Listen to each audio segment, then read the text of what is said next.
fellow board gamers, it is I, Undead Viking, coming to you with another video review. The game I am reviewing today is Dragon Valley. This is a game by C.W. Karstens. I don't know what CW stands for. Charles Waitley, Caleb Waterhouse. I don't know. Who knows? It's from Diamond K Games. The nuts and bolts of the game, 2 to 4 players. It is a game that takes a little bit longer. It'll run you, about 90 minutes to 2 hours, depending on the number of people and and how much downtime your group is willing to put up with. And I'll explain that in just a little bit. Thematically, the game is about each one of the players is a nobleman that has been summoned to this this country of, I believe, Corundia. It's in there, and the nation is under attack by dragons and orcs, and they're coming out of the Dragon Valley. And as these creatures are coming out, it is your job to defend the nation as well as you possibly can. And the person who does the best job, i.e. gets the most points, wins the game and becomes king of the nation, I believe. Or maybe just the hero of the nation. I forget the background story. But regardless, it is obviously a fantasy-themed game, and you might be thinking, okay, has it got a bunch of dice? Has it got a bunch of a bunch of little figures and stuff like that? No, it doesn't actually. It is, for lack of a better term, a lot of people are calling it a tower defense game. If you're familiar with tower defense arcade type games, those are the ones where you set up the different towers that shoot or entrap or slow down enemies, and to prevent them from reaching the castle or the home base or whatever, or the tower, if you will, and you just kind of have this always increasing wave of enemies coming to attack you. And I will say, yes, the game does have that element, but for me, this game is more of a puzzle. It's a puzzle slash and a very neat mechanic, a sharing game. And I haven't played a game with the mechanic that I'll explain in when I go over the rules. I haven't played that. I've never seen it in a game before. It's very, very exciting. It's very new and interesting. And so if you say somebody tells you this is a tower defense game, I'll say yes, I guess it is. But it's more, like I said, it's more of a puzzle game. It's more of a long-term strategy type thinking type situation. But I'm getting ahead of myself. So let me show you exactly how you play this cool game, and then I'll tell you exactly what I think about it, and maybe I can convince you as to whether or not it'll be a good fit for your group, or maybe it's a game that you might want to pass on and maybe pick up something else down the line. Or maybe you just want to try it out first and see what happens. But regardless, let's do the rules, and then we'll go from there. All right, let's do this. Okay, here we go. This is the game board for Dragon Valley. This is actually a really big board. I couldn't show it all at once. I mean, I guess if I had raised my camera up even higher, then I could have. But instead, what I'm going to do is something I don't normally do in reviews. I'm going to move the camera. Okay, so hold still. All right, there's the top of the game board. I'm just going to briefly go over what's over here on the top, and then we'll pan down to where the action goes, or happens. That's down there. All right, so there's a deck of cards here, which is the Dragon Valley King's Aid cards. Those will be drawn during the game, and I'll explain those in a little bit. A discard area for those same cards, just like any card game, well, I shouldn't say any card game, but like a lot of card games, once you run out of cards, you reshuffle the ones that have been discarded and place them back over there. There is a divvy chart here.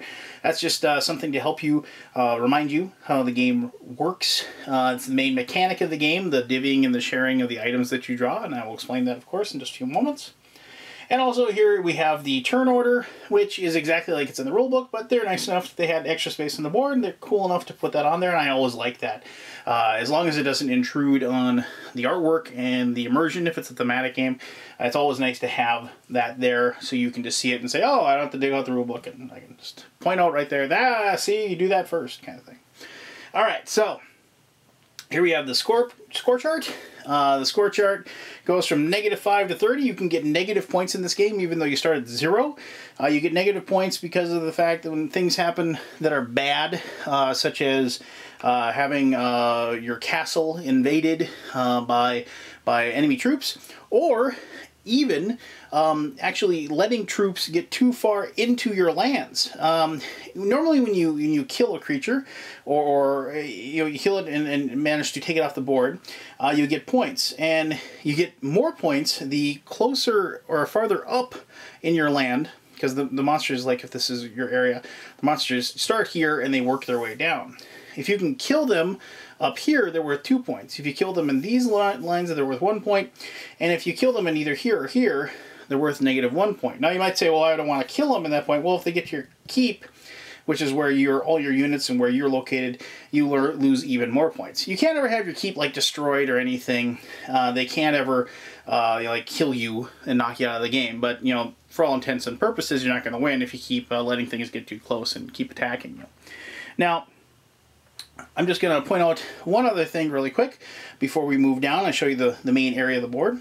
There also is a way to score points is if you're able to force the monsters off of the board and off the cliff. And that's like you're forcing them this way and they fall off the cliff. And no matter where they fall off, and they can only fall off from here to here, they're worth 4 points. So actually coming up with a way through your defenses with moats and walls and towers and barriers, actually forcing them to fall off the cliff is actually worth many more points, and it's obviously tougher to do because you need the right tiles to be able to do so.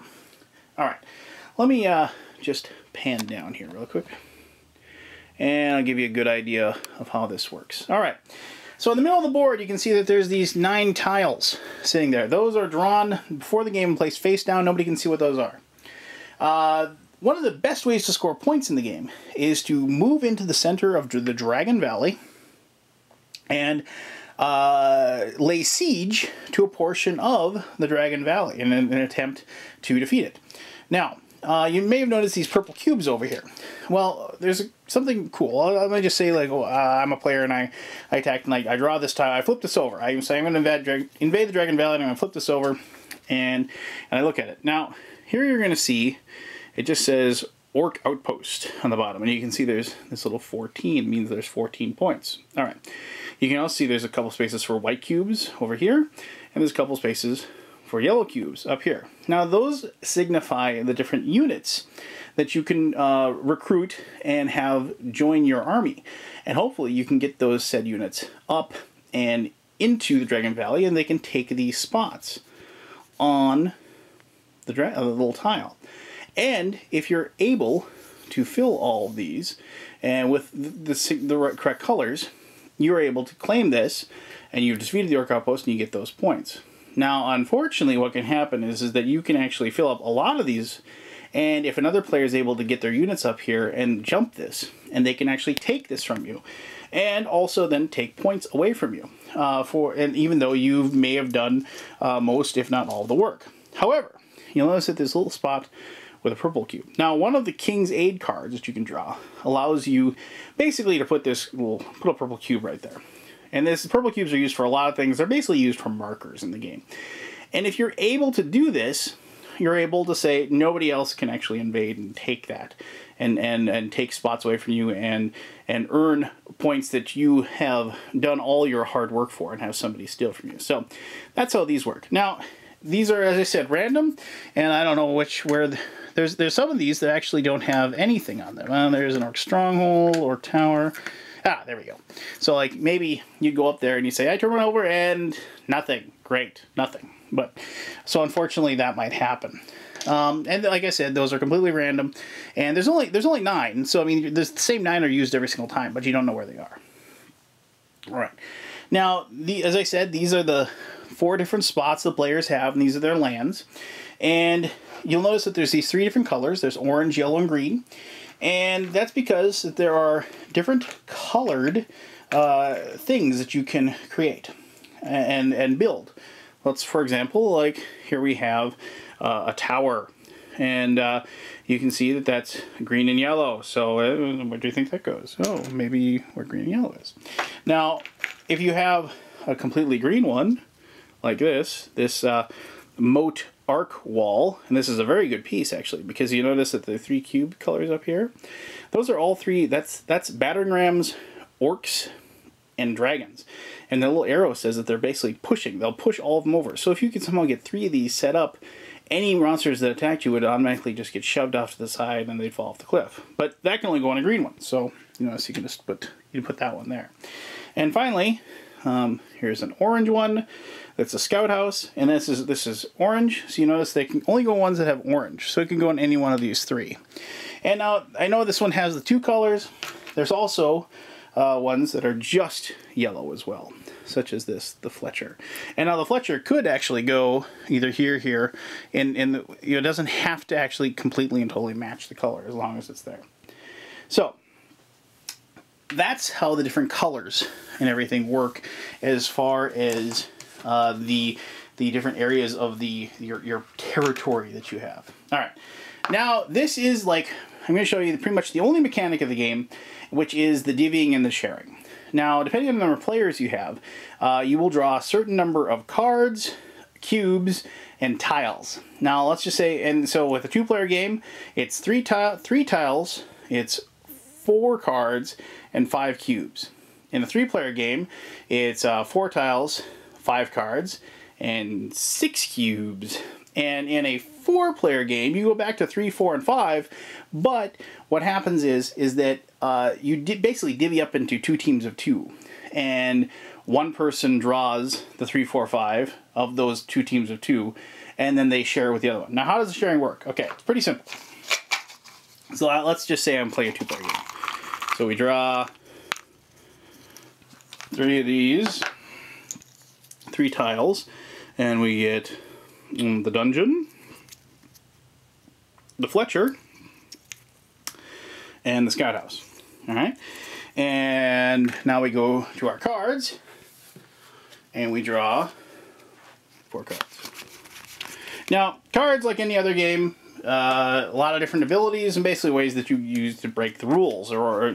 So, Squash Rebellion. Each time, this actually goes well with the dungeon, that is true. So you can use this to place purple cubes in your dungeon, and you notice that as you collect them, they're worth more points. If you can somehow get all 4 of your dungeon spots filled, oh, wrong one. So all 4 of these dungeon spots filled, they'd be worth 10 points. And here we have King's Envoy. You get to take an additional action. Oh, that's pretty cool, right?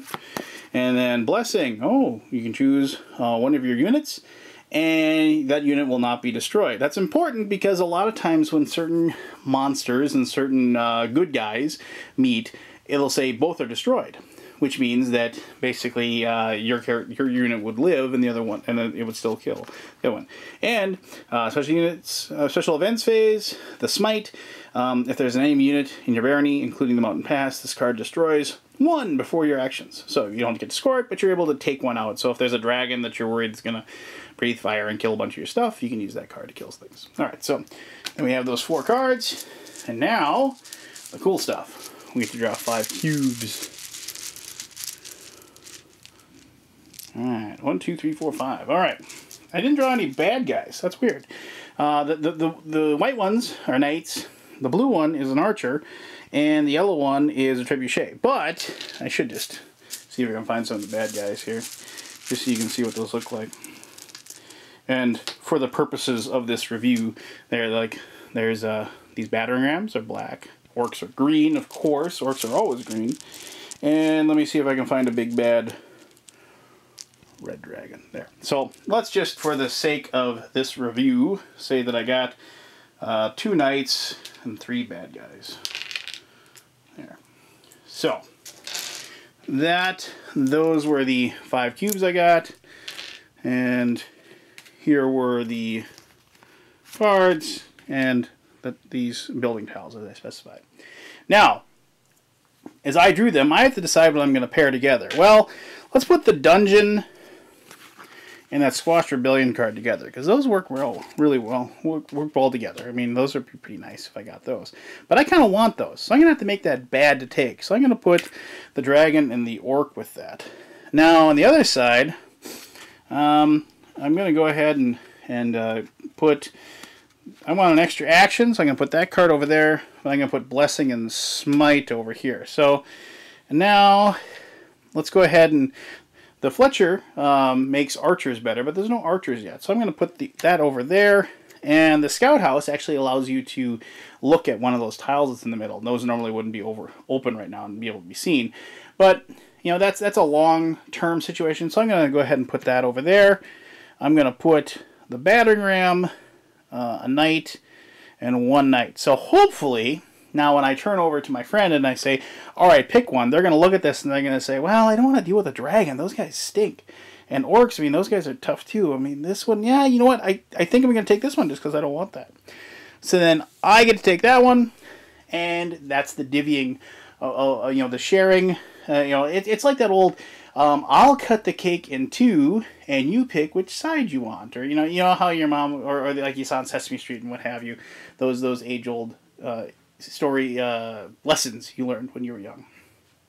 So now, after you've done that, as the turn progresses, you will deploy units. So the bad guy units, and so let's just say this is the spot, that will go there, and the good guy units go in the keep. And so I'm over here, and let's see, the bad guy units will go there, and the good guy units will go in the keep. So after that, we'll go on to, like, if you have any special cards people want to use. So this player actually uses their smite card because they're going to lose it anyway, so they get rid of it. And they're able to kill that particular bad guy unit that could possibly bother them at some point. I don't have anything other than the extra turn, so that, you know, I don't have anything to play there. Now we get to take actions. You only get to pick one. You can either move your units. You can build one set of buildings. Now, when I say one set, that means, like, if for some reason this person had more than one Fletcher, they could build two Fletchers. So, like, if they're the same building, you get to build them. So, on their turn, they decide, well, I want to build a Fletcher, so they're going to put that there. And then on my turn, I get to take a turn, so I'm going to want to move my knight. So, knights can move 3. So, I'm going to take my little white cube here, and I'm going to go 1, 2, 3. Now, the reason I put them there is because monsters will go straight and then over. So they'll go like this and over. And they do that without fail. I mean, they will, unless they're forced this way. They won't ever, like, try to take the quick route or anything like that, or a faster route. So I'm going to get that knight in the way, so hopefully I can come up with a way to take care of the dragon, and the knight can actually kill that orc. So I'm going to, hopefully that'll happen. But, you know, on this turn I didn't actually, you know what, I shouldn't move the knight. I should actually build my dungeon, actually, like so. And then I can use my card to place a purple cube in there. So, oops, I made a mistake, actually, on my turn. I apologize for that. After all is said and done, enemies advance. This player doesn't have any enemies. Dragons move 3, so I move him 3. Orcs move 2, I move 2. And that's the turn. Nobody scored any points, so we don't go up on the scoring track at all. Now the other player will get to draw the same exact things I drew, and then they will pick which side they want, and we'll continue on like that. Hopefully somehow I will build up, you know, walls or defenses, like, you know, this wall here. You know, if I had a bunch of those walls, I could force the orc to fall over and fall off the cliff. Hopefully maybe I will get, you know, an archer, you know, so to speak. Because when archers and dragons meet, they actually kill each other. And you can find these in you get 4 of these, and they're pretty handy. They actually will tell you, cross-referencing, what happens when each of these things meet. You know, like a knight will destroy a battering ram, a knight and an orc will kill each other if they run into each other. You know, a dragon and an archer will kill each other, and things like that. So these are kind of neat, and you get 4 of these as well. And that's how the game progresses. I mean, it like I said, the central mechanism is just that drawing and sharing of the items and the tiles and the cubes. And that's all there is to it. You're just trying to build up a good defense, and also trying to pick the best possible set of whatever is available to you when it is your turn to pick. And once it's a little tough right away, because you never know exactly what your strategy is going to be, but it does give you a ton of options and a ton of really thinking on the fly moments that I really, really enjoy about the game. So, all right. Well, let me go further into what I think about Dragon Valley. All right, Dragon Valley. Dragon Valley. All right. So, what'd you think? Okay, the game is quite simple. I mean, there are some just base rules that you have to remember. But really, I mean, like a lot of games that have cards and stuff like that that alter the rules. There's only like that very very small number of cards, and other than that, I mean, other than remembering what like the dozen or plus type buildings, when remember what they do. There isn't much to learn as far as the rules go with this game. And there's good player aids that actually have listings of those. I wish there was a player aid with the game that actually listed off each of the buildings. Maybe that would be really nice for each player to have. But, it's no big deal. You have them in the rules and you can pass those around and what have you. And once you've played the game for a while, you will catch on. But what I like about this game is, like I said, it in the introduction, it's a puzzle game, and each game that you play, and this is a game, and obviously, I mean, it's a game you're not going to get the first time you play. You're going to kind of muddle through it, and you're going to be forgetting which building does what, and you're going to try to figure out exactly different strategies, and you're going to have to abandon certain strategies and adopt different ones as the game changes, but. This game is a game that you have to be willing to adopt what you're going to do in each given turn. Because of the fact that, because of that sharing mechanic of the game, you never know exactly what you're going to be given, what kind of hand you're going to have to draw from, so to speak. And unless of course, and even if, like I said, even if it's you're the first player, you have absolutely no idea. That is the coolest part of the game. In honesty, the sharing part of the game is something that's like I've never seen it in a game before, and I enjoyed the heck out of it. Now, that is the best part about the game, and it might be a big giant curse as well, because of the fact that when the first player draws all those items out of the bags and draws the cards and draws the buildings, you have a situation where that person has to make up their mind as far as how they're going to divvy it up. Now, thank goodness, in the 4-player game, you have the Castellan tile, and you have that you divvy it up, and then both sides get to pick one, because if it goes like one person all the way down, it would take a long time for that to be done. But it takes a long time to come up with what you want to do as far as divvying up what you want to, and that can take a good 10 minutes sometimes, of that person trying to decide what they want, then the next person deciding what they want, and so on and so forth.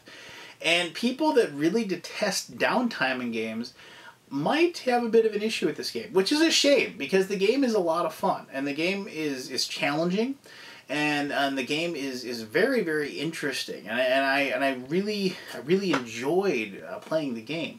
Now, downtime doesn't bother me. Like I've said in many of my reviews, I play with good friends that I've had for 20 odd years, and while one person's making a decision, we're more than willing to take up the slack while we discuss movies we've seen, or books, or sports, or what have you. And for me, when I game, it's more of a social experience where the game is the reason why we're there, but it isn't the only reason we're there. It's a way for us to get together and hang out.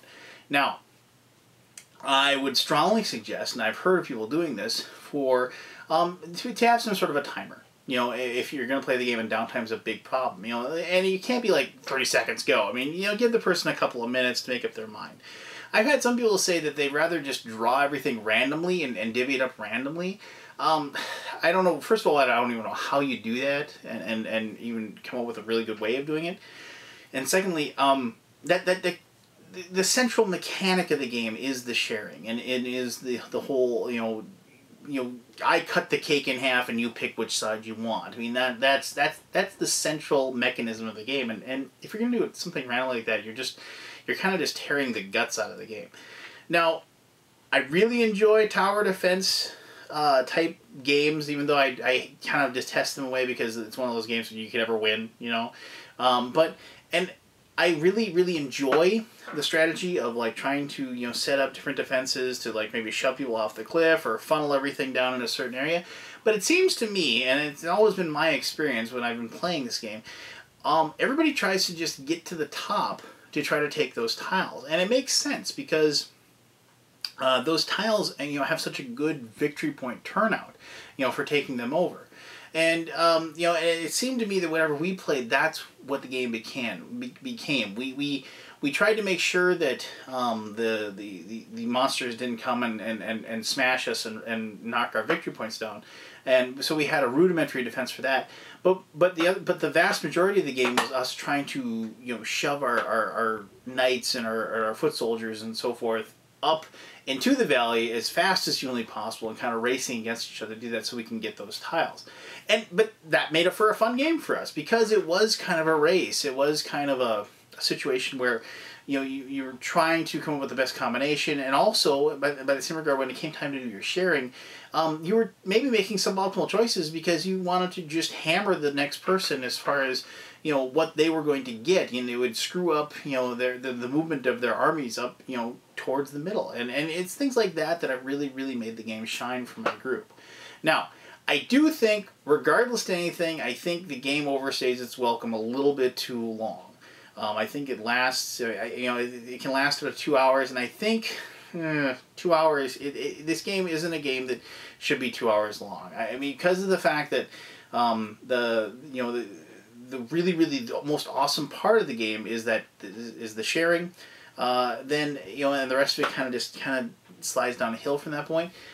It can overstay its welcome a little bit. And we rectified that pretty easily by just lowering the victory point total required to win. And so we could get this game done with in about an hour to hour and 15 minutes. And at that time frame, it really shined for us. And I hate telling people that you have to home rule a game for it to be fun for you. I strongly suggest if you pick up the game or you get to play somebody else's copy or what have you, try playing the game to the full extent. And you very well might really love the game the entire time and want to play a 2-hour game. But for us, it worked best as that hour and 15 minutes. And it, like I said, it really shines for my group, and I really enjoy it. So, there you go. I can't recommend it to every single person out there, but I think if you are somebody that enjoys a fantasy theme, you're intrigued by the kind of innovation that this game, for me at least, represents, and also just you like that whole puzzle aspect. How am I gonna turn this handful of cubes and building tiles this turn into some victory points? I mean, that's what I really enjoy, and I really enjoy that portion of the game to make me think, and also just like, well, if I use this, and then hopefully next turn I can get that, and maybe I can expand, and that'll be worth an extra 3 victory points, or maybe I'll finally be able to finish that wall, and I'll be able to start shoving orcs off the cliff, and I'll be able to earn more points like that. And and in closing, I really think it's kind of cool that at some point in the game, not only will you be actually taking monsters to come and attack you because they're going to be worth points to you, but you'll be taking monsters that you might not be able to handle, just so you can keep them out of the hands of the next guy because you know that he can.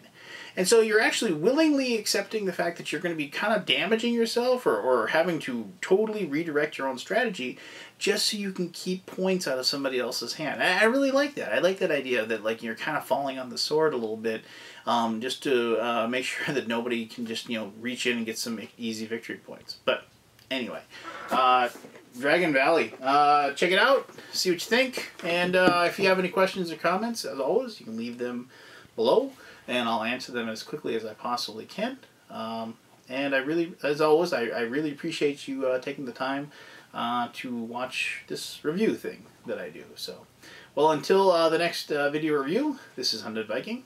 You take care of yourself. I'll see you soon.